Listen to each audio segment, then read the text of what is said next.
Captain salute. ഇപ്പോൾ വിജയിയെ സംബന്ധിച്ച് captain ഇപ്പോൾ വൈറൽ കട്ടാണ്, അറിഞ്ഞിരുന്നോ? ഇല്ല. ഇത് തമിഴ്നാട്ടിലുള്ള ഒരു യൂട്യൂബ് ചാനലിന് ക്യാപ്റ്റൻ 2 വർഷം മുമ്പ് കൊടുത്ത ഒരു ഇൻ്റർവ്യൂ ആണ്. തമിഴൊക്കെ കേട്ട ചിരി വരും. അന്ന് തമിഴ് അത്ര ഫ്ലുവൻ്റ് അല്ല എന്ന് കേൾക്കുമ്പോൾ തന്നെ മനസ്സിലാവും. ഒന്ന് കണ്ടു നോക്കാം, അപ്പം മനസ്സിലാവും. இப்போ பார்த்தீங்கன்னா மிக பிரபலமாக இருக்கிற நடிகர் விஜய், அவர் தான் வந்து அடுத்த சூப்பர் ஸ்டார்னு கூட சொல்லி அது பெரிய விவாதம்லாம் ஆச்சு. இப்போ அது முடிஞ்சிருச்சு. ஆனால் அவர் வந்து திடீர்னு நான் இனிமேல் படத்தில் நடிக்க மாட்டேன், அரசியலுக்கு வந்து மக்களுக்காக சேவை பண்ண போகிறேன் அப்படின்ட்டு அரசியலில் குதிச்சிட்டாரு சார். வர சட்டசபை எலெக்ஷனில், பார்லிமெண்ட்டில் அவர் நிற்க போகிறதில்ல, சட்டசபை எலெக்ஷனில் நிற்க போகிறேன்னு சொல்லிட்டாரு. அவருடைய எதிர்காலம் எப்படி இருக்கும், அவர் என்ன பவரில் பொசிஷனில் வருவார் அப்படிங்கிறத சொல்லுங்கள் சார். വിജയ്, ഞാൻ അവരുടെ ഫാൻ தான், நிறைய പടങ്ങൾ பார்த்திருக்கேன். നമുക്ക് ചില ആൾക്കാരെ பார்ത്താ தெரியும் അവർക്കൊരു എനർജി എപ്പോഴും ഇരിക്കാന്നുള്ളത്. അവർക്ക് ഒരു എനർജി ഇരിക്കുക, ഒരു പവർ ഉണ്ട്, എനർജി ഇരിക്കുക. കണ്ടിപ്പോ അവര് പൊളിറ്റിക്സിൽ വിന്നാവും. അതൊക്കെ ഒരു ഇതിരിക്കുക, അവരുടെ കയ്യിലിരിക്കുക. അപ്പോ ഞാൻ ഫസ്റ്റ് മുതലേ അവര് പടം പാക്കണ ആളുതാ.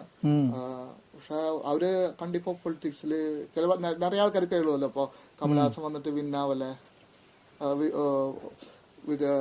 நிறைய ஆக்டர்ஸ் வந்துட்டு வின்னாவல. ஆமா, தமிழ்நாட்டுல ஆக்டர்ஸ்னு பாத்தீங்கன்னா வின்னான ஒரே ஆளு எம்ஜிஆர் தான். ஜெயலலிதா எம்ஜிஆருடைய கட்சியில இருந்ததால ஜெயலலிதா வந்தாங்க. தனியா கலைஞர். ஆமா, അവര് നല്ല റൈറ്റർ അവര്. പക്ഷെ ഇവർക്കൊരു എനർജി ഇരിക്കുക, വിന്നാവുന്നതാണ് ഞാൻ നിனைக்கிறது. അവര് അതിന്റെ പൊളിറ്റിക്സില് വിജയം വരും അവർക്ക് കണ്ടിപ്പാ. அவர் வின் ஆகி முதலமைச்சர் ஆயிடுவாருன்றீங்க. அது அவருக்கு ஒரு எனர்ஜி ഉണ്ട്, அவர் பொசிஷன் கண்டிப்பா அவர் அந்த ഇതിൽ പോയി കഴിഞ്ഞാൽ. நீங்க அவர் ரசிகர்ன்றதால சொல்றீங்களா? தலைவരുടെ ரசிகர்தான் മെയിൻ, രജനി ரசிகர்தான் ഫസ്റ്റ്. அதுக்கப்புறம் தான் ബാക്കി എല്ലാവരും രസിക്കര് തമിഴ്നാട്ടില്. പക്ഷെ ഒരു വർഷം നമുക്ക് ഒരു വിഷയം சொல்லണമല്ലോ, ട്രൂത്ത് ഇരിക്കുക, അതിലേക്ക് ഒരു പവർ ഇരിക്കുക. ഇത് 2 കൊല്ലം മുമ്പ് റോജ ടി വി എന്ന് പറഞ്ഞ ചെന്നൈയിലൊരു യൂട്യൂബ് ചാനലുണ്ട്, അതിന് കൊടുത്ത ഇന്റർവ്യൂ. തമിഴ് അന്ന് ഇന്നൊക്കെ ഒരേപോലെ ചോദിക്കുന്നത്. അതായത് ഈ വിജയിനെ അടുത്തറിയാവുന്നവരാണല്ലോ അവിടുത്തെ മാധ്യമങ്ങൾ. അവിടെ എക്സിറ്റ് പോൾ ഫലങ്ങളിൽ വിജയ്ക്ക് പരമാവധി പ്രവചിച്ച സീറ്റ് എത്രയെന്നറിയാം? വെറും 20. അങ്ങനെയുള്ള ആൾ ഇവിടെ മുഖ്യമന്ത്രിയാകാൻ പോകും. ഇപ്പം ഞാനടക്കമുള്ള മാധ്യമപ്രവർത്തകർ കരുതിയിരുന്നത് അങ്ങനെ തന്നെയാണ്. അതുകൊണ്ടായിരിക്കും അദ്ദേഹം 2 മണ്ഡലങ്ങളിൽ മത്സരിക്കാൻ പോയത്. പരാജയ ഭീതി ഉള്ളത് കൊണ്ടായിരിക്കാം. ജയിക്കാൻ സാധ്യത കുറവാണ്. ഒരു പക്ഷേ അദ്ദേഹം വിചാരിച്ചാൽ ഈ പ്രതിപക്ഷത്തൊരു ഭിന്നത ഉണ്ടാക്കി വോട്ട് സ്പ്ലിറ്റ് ആകുമല്ലോ പ്രതിപക്ഷത്തൊരു. ഒരു പക്ഷേ DMK വീണ്ടും അധികാരത്തിൽ വന്നേക്കാം എന്നൊക്കെയാണ് കരുതിയത്. എങ്ങനെ? അത് രംഗരാജ് പാണ്ഡ്യ എന്ന് പറഞ്ഞൊരു മീഡിയ ആളുണ്ട്, ഭയങ്കര ഫേമസാ തമിഴ്നാട്ടില്. ആള് റിസൾട്ട് വരണ ഒരാഴ്ച മുമ്പ് നന്നായിട്ട് സംസാരിക്കണം കേട്ടോ, നല്ല രസം. ഞാൻ ആളെ കാണാറുണ്ട്, രംഗരാജ് പാണ്ഡ്യ. ആള് പറഞ്ഞു, വിജയ് തനിയെ നിൽക്കുകയാണെങ്കിൽ 20 സീറ്റിൽ മേലെ കിട്ടിയാൽ ഞാൻ രാഷ്ട്രീയം ഉപേക്ഷിക്കാൻ പറയണത് നിർത്താന്ന് പറഞ്ഞിട്ടുണ്ടായിരുന്നു. അത്രയും പ്രഗത്ഭനായ ഒരാള് പോലും അത്രയും കോൺഫിഡൻസോടെ പറഞ്ഞത് 20 സീറ്റിൽ മേലെ കിട്ടില്ല എന്ന് പറഞ്ഞു. ആക്സിസ് മൈൻ്റെ പറഞ്ഞിട്ടുണ്ടായിരുന്നു കേട്ടോ, 100 മേലെ ഉണ്ടായിരുന്നു. പക്ഷെ ഇവിടെ ആൾക്കൊരു, ഞാൻ അതിൽ പറഞ്ഞ പോലെ നമുക്ക് ചില കാര്യങ്ങൾ നമുക്ക് അറിയാം, ഒരു ഓറയുണ്ടാവും. പിന്നെ അത് പറയുമ്പോൾ തമിഴ്നാട് പൊളിറ്റിക്സിന്റെ സ്പിരിച്വൽ സൈഡും കൂടി നമ്മൾ പറയണം. ഞാൻ പൊളിറ്റിക്സ് പറയാൻ ഉദ്ദേശിക്കുന്നില്ല, സ്പിരിച്വൽ സൈഡ് പറയണം. തമിഴ്നാടിലെ ഒരു രീതി എന്താണെന്ന് വെച്ച് കഴിഞ്ഞാൽ, ഇപ്പൊ നമുക്ക് ദ്രാവിഡ പാർട്ടികൾ, 2 ദ്രാവിഡ പാർട്ടികളാണ് വർഷങ്ങളോട് ഭരിച്ചിരിക്കുക. അപ്പോൾ ഒരുപാട് ആൾക്കാർക്ക് സംശയം ഉണ്ടാവും, ഈ ദ്രാവിഡ പാർട്ടികളൊക്കെ ഭയങ്കരമായിട്ട് അഴിമതി ചെയ്യും, ഭയങ്കര അഴിമതിക്കാരാണ് 2 പാർട്ടിയും. DMK അത് ഭയങ്കരമായിട്ട് വരും, ഇപ്പോഴും അവരുടെ ഭരണത്തിൽ അത് വരാറുണ്ട്. പലപ്പോഴും സനാതനധർമ്മത്തിനെ കുറ്റം പറയും, പുച്ഛിച്ച് തള്ളും. ആ ഒരു സാധനത്തിന് ബേസിൽ അവർ നിൽക്കുക. പിന്നെ എങ്ങനെ അവർ ജയിക്കണോ എന്നുള്ളൊരു ചോദ്യം എപ്പോഴും പറയും സനാതനധർമ്മം. അപ്പൊ അതിൻ്റെ ബേസ് എന്ന് പറഞ്ഞാൽ ഒരു സംഭവം ഉണ്ട് അതിൻ്റെ ഇടയിൽ, അതാണ് അതിൻ്റെ സ്പിരിച്വൽ സൈഡ്. ഇപ്പം നമ്മൾ തമിഴ്നാട്ടിലൊരു കുറേ അതിന് മുമ്പ് 2-3 അവിടെ സെറ്റ് ചെയ്ത് വെച്ചിട്ടുള്ള ഒരു സാധനമുണ്ട്, ദ്രാവിഡ രാഷ്ട്രീയം എന്ന് പറഞ്ഞ സെറ്റ് ചെയ്ത് വെച്ചിട്ടുള്ള സാധനമുണ്ട്. ആ ദ്രാവിഡ രാഷ്ട്രീയത്തിൻ്റെ ഒരു ബേസ് എന്ന് പറഞ്ഞു കഴിഞ്ഞാൽ അവർ ഉത്തരേന്ത്യൻ ആ ഒരു ശൈലിനെ എതിർക്കും, ഹിന്ദീനെ എതിർക്കും, പിന്നെ സനാതന ധർമ്മത്തെ തള്ളിക്കളയും. തമിഴർ ഹിന്ദുക്കളിൽ നിന്ന് വേറിട്ട് നിൽക്കുന്ന ഒരു വിഭാഗമെന്ന് കാണിക്കാവുന്ന എല്ലാ ടെക്നിക്കുകളും എടുക്കും. തമിഴർ വേറെയാണ്, അവർ ഹിന്ദുക്കളല്ല. ഇത് വേറൊരു രാജ്യം, വേറൊരു യൂണിവേഴ്സ്. യൂണിവേഴ്സ് അല്ല, തമിഴന്മാര് ഹിന്ദുക്കളല്ല. അവര് അത് അങ്ങനത്തെ ഒരു നിൽക്കണ കുറെ ബുദ്ധിജീവികളെ അവർ നടത്തി വെച്ചിട്ടുണ്ട്, പഠനങ്ങൾ നടത്തി. അങ്ങനെ ഒരു സാധനം വെച്ചുകൊണ്ടേ ഇരിക്കും അവര്. ഒരു സ്റ്റൈൽ അതാ. അതിലവര് ചോളന്മാര് ഹിന്ദുക്കളല്ല എന്ന് പറയും. കമലഹാസൻ അവരെ പറഞ്ഞു ചോളന്മാര് ഹിന്ദുക്കളല്ല എന്ന് പറഞ്ഞു. അതേപോലെ ഈ അടുത്ത് അത് ഡോസ് കയറി ഈ അടുത്ത് മുരുകവാൻ ഹിന്ദു അല്ല എന്ന് പറഞ്ഞിട്ടുള്ള ചർച്ചകൾ വന്നു തുടങ്ങി ഈ അടുത്ത്. പിന്നെയും കയറിപ്പോ അതിനൊപ്പം തന്നെ കയറി വന്നത് അഗസ്ത്യ മഹർഷി, 18 സിദ്ധന്മാരുടെ മെയിൻ ആളാണ് അഗസ്ത്യ സിദ്ധർ. അഗസ്ത്യ സിദ്ധർ ഒരു കഥാപാത്രം ഇല്ല, ഉണ്ടാക്കിയ കഥാപാത്രം എന്ന് പറഞ്ഞിട്ടുള്ള ചർച്ചകൾ ഈ സമയത്തൊക്കെ വന്നു. അപ്പൊ അതുമ്മ ബേസ് ചെയ്തിട്ടാണ് അവര് അത് നിർത്തി പോണം. കാരണം തമിഴ്നാട്ടിലെല്ലാവരും ഹിന്ദുക്കളെല്ലാവരും ഭക്തരാണ്, എല്ലാവരും ഭക്തരാ. പക്ഷെ എന്നാ പോലും ഈ സാധനം അവിടെ വെക്കും. പക്ഷെ എന്നിട്ട് ഇവർ ജയിക്കണത് എന്താന്ന് ചോദിച്ചാൽ, ഞാൻ സ്പിരിച്വൽ സൈഡാണ് പറയണത്. അവർ ഉയർത്തണ ഒരു വാക്കുണ്ട് തമിഴ്, ഭയങ്കര പവർഫുള്ളാണ്. തമിഴ് എന്നുള്ളത് മുരുകുവാൻ കൊടുത്തിട്ടുള്ള ഭാഷയാണ്, ലോകത്തെ ഏറ്റവും പഴയ ഭാഷയാണ്. അതുകൊണ്ട് ആ ഭാഷയ്ക്ക് ഭയങ്കര പവറുണ്ട്. ആ ഭാഷയെ കാത്തു സൂക്ഷിക്കുന്ന തമിഴ് സിദ്ധന്മാരുണ്ട്. ഈ തമിഴ് സിദ്ധന്മാരുടെ പവർ ഇവർക്ക് അനുഗ്രഹം കിട്ടണോണ്ടാ. തമിഴിനെ തൊടാൻ ഈ സിദ്ധന്മാര് സമ്മതിക്കില്ല. കോൺഗ്രസിന് ഭരിക്കുമ്പോൾ ആദ്യം പറ്റിയ അബദ്ധത ഹിന്ദി ഭാഷ കൊണ്ടുവരാൻ നോക്കി. അന്ന് തൊട്ട് അവർക്ക് അവിടെ മിസ്സായി. ഈ തമിഴ് എന്ന് ഇവർ എത്രത്തോളം പറയണോ അത്രത്തോളം ഇവർക്ക് അനുഗ്രഹം കൊടുത്തു. തമിഴിന് വേണ്ടി മരിക്കുക, അത്രത്തോളം തമിഴ് സിദ്ധന്മാരുടെ അനുഗ്രഹം കിട്ടും. ഒരൊറ്റ ബേസിലാണ് ഇവര് നിൽക്കുന്നത്. ഇവർക്കിത് അറിയുകയും ചെയ്യാം. ഇവര് അത് കരുണാനിധിക്ക് നിരീശ്വരവാദി ഒന്നുമല്ല. അദ്ദേഹം മഞ്ഞ ഷാളൊക്കെ ഇട്ട് നടക്കണമെന്നുണ്ട്, അതൊക്കെ വിശ്വാസത്തിന് ഭാഗം തന്നെയാണ്. പക്ഷെ ഇവര് രണ്ട് കാര്യം എപ്പോഴും ചെയ്യും. തമിഴ് ഭാഷേനെ തൊടാൻ സമ്മതിക്കില്ല. അങ്ങനെ ആര് ശ്രമിച്ചാലും അവിടെ വിജയിക്കൂല. ഇന്ന് നാളെ തമിഴ് ഭാഷേനെ തമിഴ്നാട്ടിൽ എന്തെങ്കിലും ചെയ്യാൻ നോക്കിയാൽ അവര് വിജയിക്കില്ല, ഒരിക്കലും വിജയിക്കില്ല. ആര് നോക്കിയാലും അതിൽ തൊടാതിരിക്കണം, ബാക്കിയുള്ളതിൽ തൊടണം. ഏതൊരു പൊളിറ്റിക്കൽ പാർട്ടി അവിടെ വിജയിക്കണമെങ്കിൽ തമിഴ് ഭാഷേനെ തൊടാണ്ട് ബാക്കിയുള്ളതിൽ തൊടണം, നല്ല വിജയിക്കുള്ളൂ.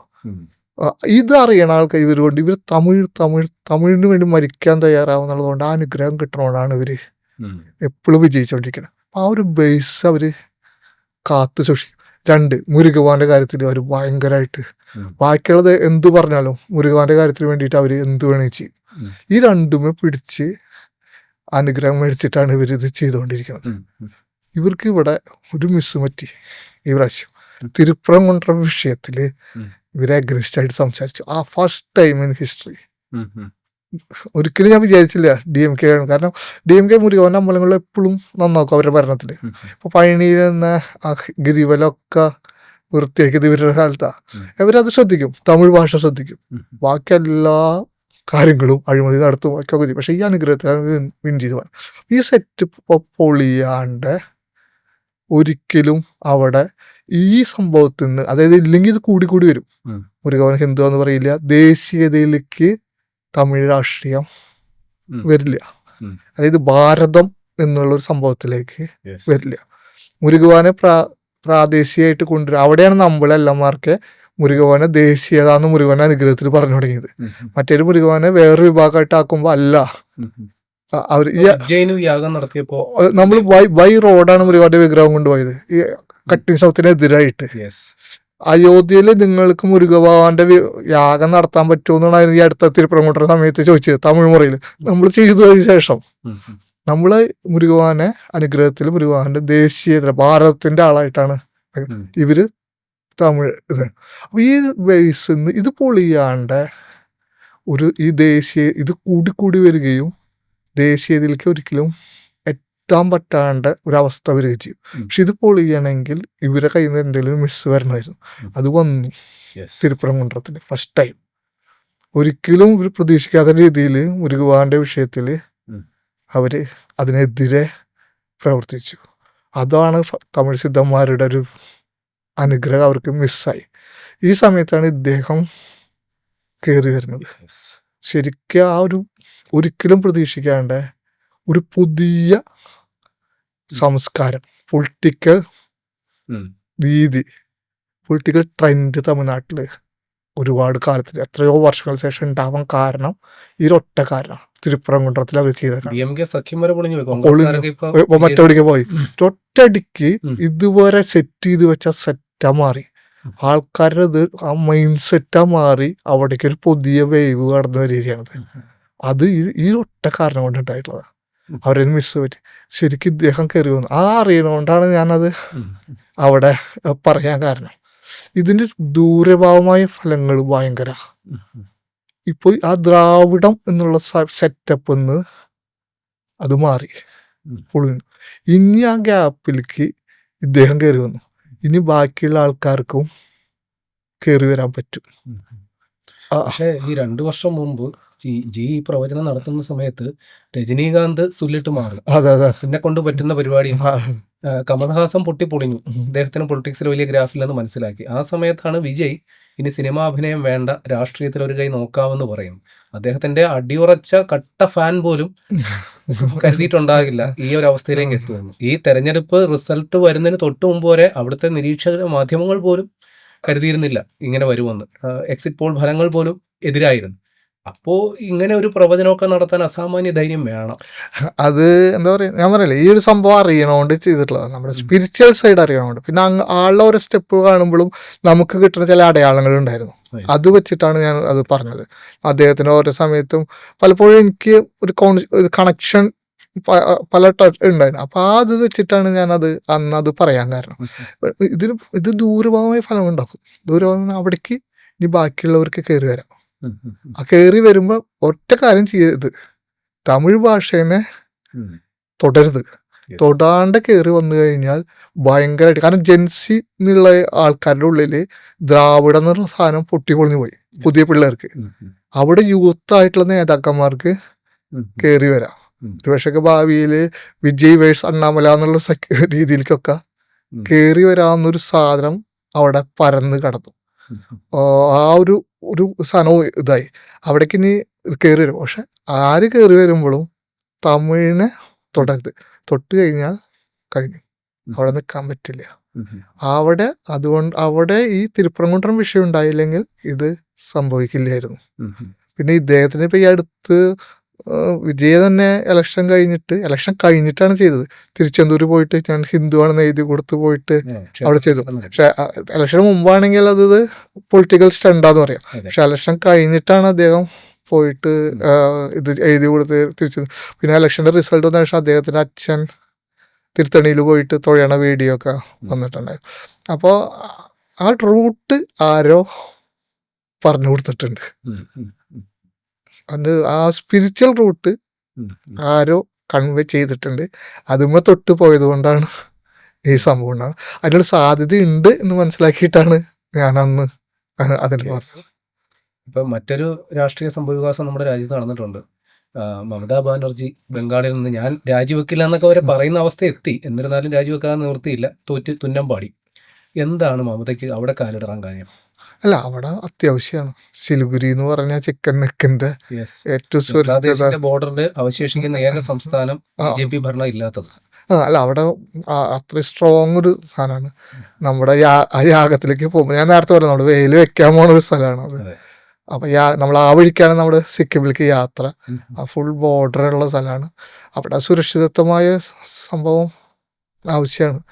ആ ഒരു ആർമിയുടെ കൺട്രോള് അത്യാവശ്യമാണ്. അപ്പൊ അതുകൊണ്ടൊക്കെ ആവാം നമ്മുടെ അതിൻ്റെ ഒരു പവർ അവിടെ വന്നിട്ടുണ്ടാവുക. ഈ മമത വല്ലാണ്ട് ഈ ബംഗ്ലാദേശിൽ നിന്ന് കുടിയേറി വരുന്നവരെ വല്ലാണ്ട് അങ്ങ് പ്രോത്സാഹിപ്പിച്ചിരുന്നു. അതിനൊക്കെ കിട്ടിയ വലിയൊരു അടി അല്ലേ? അത് ഞാൻ പറഞ്ഞില്ല, ഞാൻ അതിന്റെ പൊളിറ്റിക്സിലേക്ക് പോകണില്ല, സ്പിരിച്വൽ സൈഡിലേക്ക് പോകണം. കാരണം നമ്മള് പൊളിറ്റിക്സ് പറയാതിരിക്കാണ്. ഏതായാലും ആ ഒരു ഭാഗം കൂടി നമുക്കിപ്പോൾ സേഫ് ആണ്. അതെ, തീർച്ചയായും അത് ഏറ്റവും സേഫ് ആവേണ്ട ഒരു സ്ഥലമാണ്. നമ്മൾ വെക്കണം പറഞ്ഞാൽ ഒരുപാട് യാഗം നടത്തിയ സ്ഥലമായാലും നമ്മൾ വേല് വെക്കുന്ന സ്ഥലമൊക്കെ ആ ഒരു ഏരിയ ആണ്. അത് വളരെ വളരെ പവർഫുൾ ആവേണ്ട ഒരു സ്ഥലമാണ്. ശരി, നന്ദി.